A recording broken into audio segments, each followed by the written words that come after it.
जैसा कि आपको हमने कल चैप्टर जो 3 है वर्ण वो पढ़ा दिया था, शायद आपको अच्छी तरह से समझ में भी आ गया होगा, कल समझा भी दिया था आपको। आज करेंगे उसके अभ्यास के प्रश्न उत्तर बच्चों। तो इसमें पहला प्रश्न है हमारा, वर्ण किसे कहते हैं? ऐसी मूलध्वनि जिसके खंड, खंड का मतलब टुकड़े, नहीं किए जा सके उसे वर्ण कहते हैं। ठीक है, जैसे अ, ई, उ, ए आदि, आदि मतलब और भी है। इनके क्या हो सकते हैं बच्चों? इनके टुकड़े नहीं कर सकते हम, ठीक है, इनको अलग अलग नहीं बांट सकते क्योंकि स्वरों में और कुछ नहीं मिला हुआ था, अपने आप में पूर्ण होते हैं ये। इसलिए क्या है कि ऐसी मूलध्वनि है जिनके और टुकड़े नहीं हो सकते हैं। अब है भाषा किस प्रकार बनती है? जो हमारी भाषा है वो किस प्रकार बनती है? अब क्या है, वर्णों से शब्द, ठीक है, ये वर्ण है, इनसे शब्द बनेंगे, शब्दों से वाक्य और वाक्यों से मिलकर क्या बनती है? फिर हमारी भाषा बनती है। अब है प्रश्न नंबर 3, वर्णमाला किसे कहते हैं? वर्णों के सार्थक समूह को। सार्थक क्यों? जिनका अर्थ होता है, ठीक है, सार्थक जो समूह होता है उसको वर्णमाला कहते हैं। वर्ण कितने प्रकार के होते हैं? वर्ण 2 प्रकार के होते हैं, हमने पढ़ लिया था, स्वर और व्यंजन। अब स्वर किसे कहते हैं? स्वर संख्या में कितने होते हैं? ऐसे वर्ण जो बिना किसी अन्य वर्ण की सहायता से बोले जाते हैं, जिसमें दूसरे वर्णों की सहायता नहीं लेनी पड़ती है, उन्हें स्वर कहते हैं। अ से अ तक 11 स्वर होते हैं, ऐसे अ तक 11 स्वर होते हैं। व्यंजन किसे कहते हैं? इनकी संख्या भी बताइए। ऐसे वर्ण जो स्वरों की सहायता से बोले जाते हैं, ठीक है ना, इनमें स्वर मिले हुए होते हैं।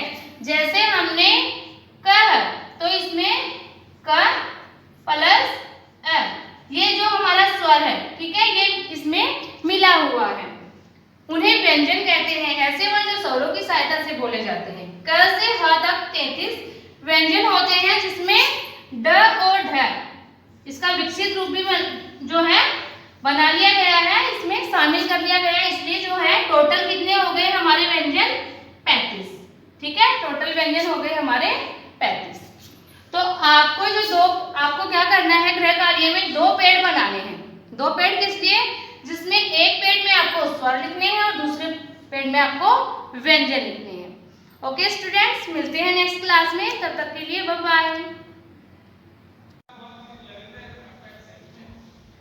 Good morning dear students, welcome to Hindi class. Hindi की कक्षा में बच्चों आज करेंगे हम हमारे बचे हुए प्रश्न उत्तर, क्योंकि 6 प्रश्न हमने कर लिए थे। अब आगे हम करते हैं 7वां प्रश्न।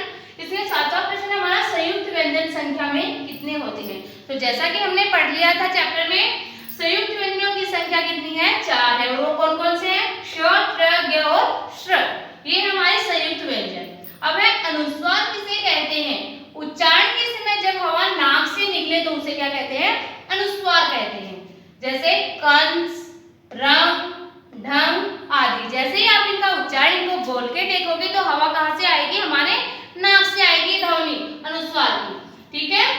अब अनुनासिक किसे कहते हैं? इसके उच्चारण में हवा नाक और मुंह से निकलती है, ठीक है, जैसे गांव, छांव, आंगन, आंचल आदि। जिसको हम चंद्र बिंदु भी बोलते हैं, वो होता है अनुनासिक का चिन्ह।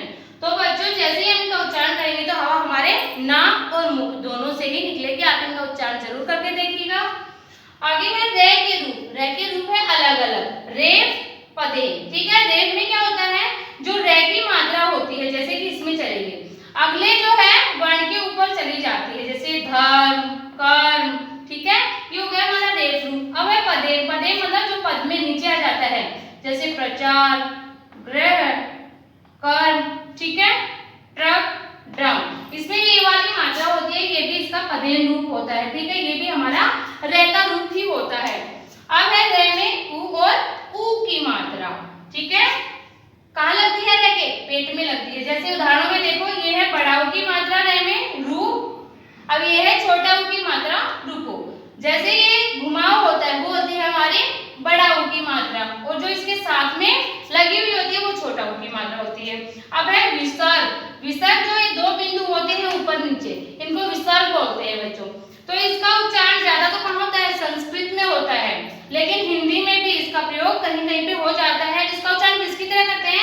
है के समान। जो है होता है हमारा व्यंजन उसकी तरह होता है, जैसे प्रातः, अतः, ये आदि, मतलब इस प्रकार के और भी हम क्या है शब्द इसमें उच्चारण करके देख सकते हैं। जो भी शब्द आए हम इनको इसमें लिख सकते हैं। तो आपको जो गृह कार्य है उसमें क्या करना है, जो वर्ण चैप्टर है हमारा याद तो आपको करना ही है, साथ में रफ कॉपी में आपको जरूर इसका अभ्यास करके देखना है, ताकि जो गलतियां हैं हमारी सामने आ सके और हम उनमें सुधार कर सकें। तो मिलते हैं नेक्स्ट क्लास में स्टूडेंट्स, जब तक के लिए बाय बाय।